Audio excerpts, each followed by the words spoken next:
Hello friends! In this footage we see two Ukrainian FP-5 Flamingo cruise missiles flying at low altitude over Volgograd before striking the Titan Barrikady defense plant on the night of June 27th.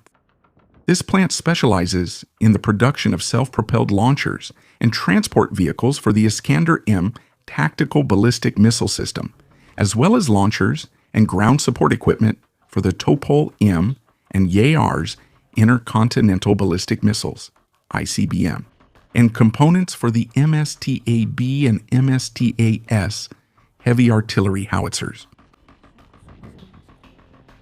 This makes it a priority target for the defenders, since disabling it will reduce Mordor's ability to carry out precision and long-range attacks.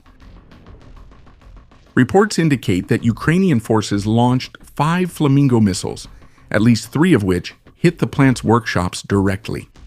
Satellite images released July 1 show structural damage, with at least 2 buildings in the plant's production area left severely damaged.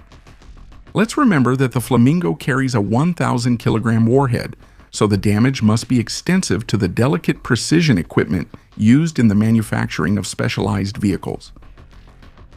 Something interesting is that the defenders reported that the attack was largely due to a report by the Russian regional channel GTRK. Volgograd TV, which on June 21 aired a report about the plant's work, allowed the defenders to learn many interesting details about the company's activities. It's clear that the Ukrainians enjoyed this report, since they visited the factory directly with their Flamingos. Meanwhile, the channel's journalists have developed a sudden allergy to the windows of tall buildings. Also on the strategic sanctions front, on June 26, Ukrainian forces carried out a long-range attack against the first Rubin communications node, also known as the Space Communications Center, part of the 14th Main Communications Center, under the General Staff of the Armed Forces Z, located near the settlement of Belamut, Moscow Oblast. This facility is one of Russia's most modern and capable satellite communications nodes, and was responsible for providing both civilian and military command with secure satellite communications. According to the General Staff of Ukraine, the attack damaged the main technical building, the antenna farm, and a digital communications tower. This is the 4th attack against this type of strategic Russian satellite communications infrastructure in recent months. Obviously, the defenders' goal is to degrade the command, control, and communications capabilities of the invaders. Or in other words, Ivan is going to have his long-distance Wi-Fi service cut off very soon. According to Ukraine's General Staff, the attack damaged the main technical building, the antenna farm, and a digital communications tower.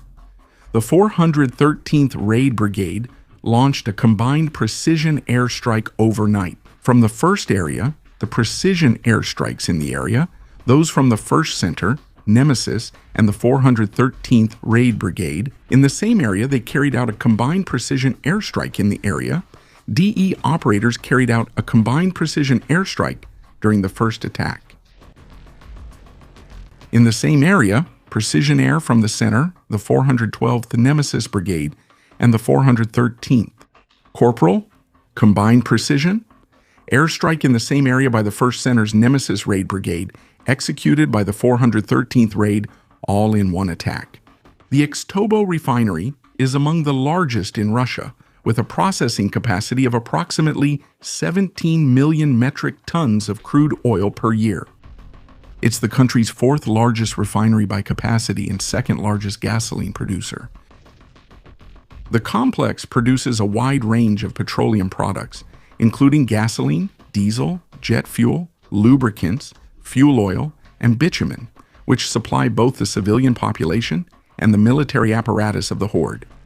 This refinery serves as the main fuel supplier for the Moscow region. This is the 4th Ukrainian attack on the plant since 2025. During the May 20 attack this year, the drones managed to damage the same AVT-6 unit as well as cause a fire in the facilities, while in the attack on June 24, they damaged the AVT-5 distillation unit, causing a temporary suspension of the entire plant's operations. The consequences of these offensives are evident, as seen in footage of long lines of vehicles at a gas station in Zabaikalsky Krai, waiting to refuel. What is surprising is that this town is located 5,000 kilometers from the Ukrainian front, which suggests that the sanctions are working quite well. A short news item, because the Z-Mill bloggers Voivoda and Fighter Bomber reported the loss of an attack helicopter, Kyiv Ka-52, alligator of the invaders, on July 2nd, in circumstances that remain officially unclear, but it was unofficially reported that one of the pilots died because the ejection system did not work. The Ka-52 is one of the few helicopters in the world with an ejection system, which is extremely complex, so a failure points to serious problems in the maintenance of the aircraft. Now, we will see some bad news since during the early morning of July 2nd, Russian forces carried out one of the largest combined drone and missile attacks against the Ukrainian capital, using practically all the weapons in their arsenal, from Shahed drones to missiles, against the Ukrainian capital. Under these circumstances, Kyiv's air defense systems managed to intercept most of the approximately 496 long-range attack drones and 74 ballistic missiles launched against the capital and other regions. Dozens of missiles struck residential areas, critical infrastructure, and civilian facilities in several districts, causing widespread destruction, fires, and many civilian casualties. The latest official figures confirm at least 22 dead and nearly 90 injured, including children and emergency personnel. A 9-story residential building in the Vernitsky district was partially destroyed, and search and rescue operations for the victims are ongoing. Damage was reported in more than 30 locations in the city, affecting apartment blocks, an ambulance station, energy infrastructure, internet services, a scientific institute, and commercial buildings. Of course, the spokesperson for the Russian Ministry of Foreign Affairs, Maria Zakharova, stated that the buildings attacked during the night were used by the Kyiv regime to kill civilians, and therefore justified the operation as an attack on strategic military targets. Among the facilities, according to the invaders, some were used by the Ukrainian government to oppress its population. There was the central warehouse of the Ukrainian publishing house Bukbuchev, which was completely destroyed, losing approximately 800,000 books, the result of years of work by authors, translators, editors, illustrators, and printers. Another dangerous building neutralized by the Z invaders during the night was a logistics center operated by the Ukrainian Red Cross, which was also completely destroyed, losing more than 320,000 humanitarian aid items valued at $2 million, which included generators, medical supplies, and strategic emergency reserves intended for rapid response to bombings, fires, evacuations, and support for vulnerable populations and medical facilities, all considered dangerous by the invaders. Another building used by the Ukrainian government against its population was also destroyed by the invaders. It was a sports center in the city of Zaporizhia, where a group of swimmers was training when the building was hit by a drone, which caused the roof to collapse on the unsuspecting athletes.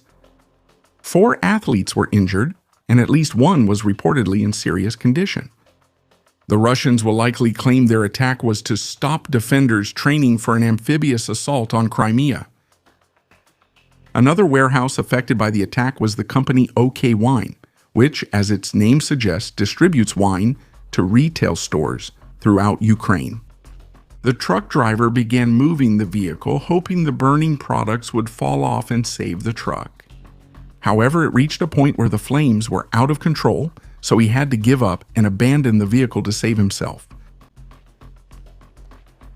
At least there are still nations that know how to show respect for culture, as demonstrated by the officers of the Japan International Cooperation Agency, who welcomed a Ukrainian delegation wearing traditional Ukrainian vyshyvankas to make their honored guests feel at home.